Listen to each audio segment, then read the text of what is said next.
Monsieur le Président, Madame la Ministre, mes chers collègues, le 25 octobre dernier, j'alertais Monsieur le Ministre Fesneau sur l'épidémie de MHE qui commençait à sévir dans le sud-ouest de notre pays et des conséquences désastreuses pour nos éleveurs. Après la grippe aviaire, le manque d'eau, le gel et la sécheresse, cette crise de trop a été à l'origine du grand mouvement de protestation de la profession agricole qui a démarré sur mon département. Ce malaise général qui s'est exprimé dans notre pays couvait depuis un bon moment déjà. Dans un contexte de crise ukrainienne et ses conséquences sur le prix de l'énergie, comment faire face ? Depuis de nombreuses années déjà, l'agriculture française doit supporter un bashing permanent et une multiplication de normes, de surtranspositions et de réglementations en tout genre qui rendent l'exercice de la profession de plus en plus complexe. Face à cette situation, le gouvernement a dévoilé une panoplie de mesures de compensation financière destinées à aider les éleveurs les plus touchés, comme le gel du GNR, ainsi que de nombreuses mesures de simplification administrative. Tout cela va bien sûr dans le bon sens, mais il faut, j'en suis sûr, aller plus loin et amorcer un nouveau virage dans la transformation de notre modèle agricole.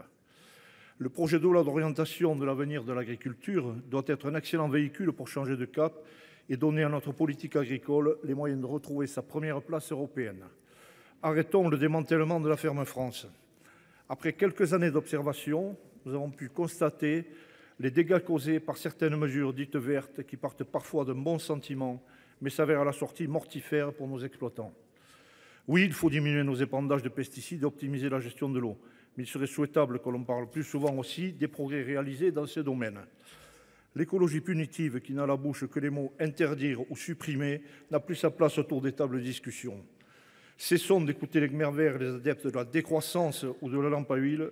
La France a besoin d'une agriculture puissante qui produit et procure un revenu décent à ses acteurs. L'écologie pragmatique nous enseigne que rendement et objectifs environnementaux ne sont pas incompatibles, à condition d'avoir de l'ambition et de faire confiance à la science qui va nous ouvrir de nouvelles voies de progrès. J'en profite pour saluer la décision du Parlement européen qui a enfin décidé le 7 février l'autorisation encadrée de l'utilisation de nouvelles variétés de plantes dites NBT. Ce vote reflète une reconnaissance des moyens que propose l'innovation pour relever les enjeux agricoles de demain. Dans le style déconnecté, certains hauts fonctionnaires français ou européens vont devoir cesser aussi l'empilement des réglementations, les surtranspositions qui ont pénalisé nos producteurs en créant des distorsions de concurrence au sein même de l'Union européenne, tout en empoisonnant la vie des agriculteurs à grands coups de tracasseries administratives. Quand l'Europe parlera d'une même voix, nous serons plus crédibles sur les marchés internationaux. Que dire des programmes éco-phyto, From Farm to Fork? L'agriculture à zéro phyto relève du fantasme d'incompétents notoires ou de rêveurs. La diminution de nos consommations de phyto ne relève pas de règles arithmétiques. Il faut d'abord trouver des solutions de remplacement et s'adapter. Cette crise structurelle a aussi révélé, si besoin était, les grandes disparités géographiques de notre agriculture, qu'il s'agisse de la taille des exploitations ou du revenu moyen. Dans un tel contexte, il paraît très difficile d'adapter des textes de loi sans observer un principe de différenciation territoriale. On a bien vu que l'augmentation programmée du GNR n'avait pas les mêmes conséquences financières pour tout le monde. Il paraît souhaitable de revenir à un pragmatisme écologique et administratif afin d'accompagner de manière efficace la transformation de nos exploitations. Il faudra également revoir la copie en matière de formation et d'installation de jeunes agriculteurs. La profession n'échappe pas à la règle qui touche toutes les entreprises sur notre territoire. Les seuils de rentabilité augmentent et il faudra, et plus particulièrement dans notre beau sud-ouest, procéder à des regroupements de propriétés afin de pouvoir dégager des bénéfices suffisants et pouvoir faire face à des investissements de plus en plus lourds. Même si ce modèle n'est pas encore ancré dans les mentalités, il devrait être porté par les chambres qui ont été beaucoup trop timides dans ce domaine.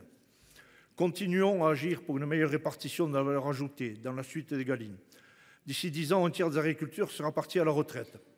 Facilitons la transmission et le regroupement des exploitations afin de donner aux jeunes qui démarrent l'espoir et les moyens de vivre leur passion pleinement. La France sans ses paysans ne serait plus la France. Agissons, il y a urgence. Notre souveraineté alimentaire doit redevenir une priorité nationale. Merci. Merci, mon cher collègue. Madame la ministre. Merci, Monsieur le Président, Mesdames et Messieurs les sénateurs. D'abord, vous dire tout le plaisir que j'ai à vous retrouver sur ces bancs sur ce nouveau sujet de l'agriculture et reprendre à mon compte un certain nombre d'éléments de l'intervention de monsieur le sénateur Médiel. Monsieur le sénateur Duplomb me permettra de répondre plus globalement à son propos introductif en conclusion de ce débat. Je partage, monsieur le sénateur, un grand nombre des éléments que vous mettez en avant. Oui, vous avez raison, il n'est plus question de faire de l'écologie punitive, c'est d'ailleurs pas notre ligne. Notre ligne, c'est de ne pas opposer souveraineté alimentaire et transition écologique et de trouver les solutions pour permettre de mener ce chemin qui est non seulement bon pour la qualité de notre nourriture, mais bon aussi pour la santé de nos agriculteurs et qui doit nous permettre de tenir des objectifs ambitieux pour le bien-être de l'ensemble de la population française. L'enjeu ou la ligne que nous tenons, c'est d'abord d'avoir une politique qui soit fondée sur la science et donc qui investit dans la recherche, dans l'innovation et dans le transfert vers les agriculteurs. Deuxième sujet, c'est la dimension européenne. Vous l'avez dit, les règles, elles doivent être aussi proches que possible au niveau européen et l'Europe doit savoir se défendre par rapport à des productions qui ne respectent pas les mêmes contraintes environnementales en dehors de l'Europe. Troisième élément, c'est la simplification. Pas pour baisser notre niveau d'exigence, mais tout simplement pour permettre aux agriculteurs de se concentrer sur ce qu'ils savent bien faire, produire, et de ne pas se perdre dans le maquis de réglementations complexes. Et ils nous l'ont dit suffisamment ces dernières semaines, et c'est pour ça que notre ambition sera de simplifier. Simplifier, comme l'a dit le Premier ministre et le ministre de l'Agriculture, Marc Fesneau, par un projet de loi qui vous sera prochainement présenté, mais également simplifier réglementairement un certain nombre d'éléments.